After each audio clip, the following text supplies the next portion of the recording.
பொதுவாகவே vitamin B12 குறைபாடு ஏற்பட்டது அப்படின்னாவே உடல்ல ஏகப்பட்ட தொந்தரவுகள் ஏற்பட ஆரம்பிச்சிடும். அதுல மெயினா இரத்த சோகை, அதாவது உடல்ல ரத்தம் ரொம்ப கம்மியா இருக்கு அப்படிங்கிற ஒரு மெயினான அறிகுறி உங்களுக்கு ஏற்பட ஆரம்பிச்சிடும்.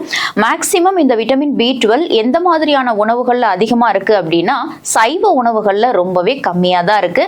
ஆனா அசைவ உணவுகள்ல ரொம்ப அதிகமா இந்த B12 இருக்கிறத நம்ம பார்க்க முடியும். நமக்கு ஒரு நாளைக்கு பேசிக்கா இந்த B12 எவ்வளவு தேவைப்படுது அப்படின்னா சும்மா 2.4 மில்லிகிராம் தாங்க.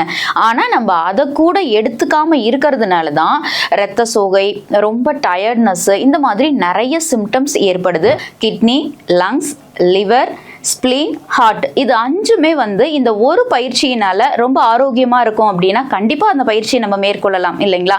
அந்த பயிற்சி எப்படி பண்ணணும் அப்படின்னா நம்மளோட 10 விரல்கள்லையுமே இந்த மாதிரி க்ளோஸ் ஓப்பன் இந்த மாதிரி நீங்க ஒரு நாளைக்கு 3 வேளை 5 to 10 டைம்ஸ் நீங்க இந்த மாதிரி பண்ணீங்க அப்படின்னா கண்டிப்பா இந்த 5 உறுப்புகளுமே ரொம்பவே ஆரோக்கியமா இருக்கும்.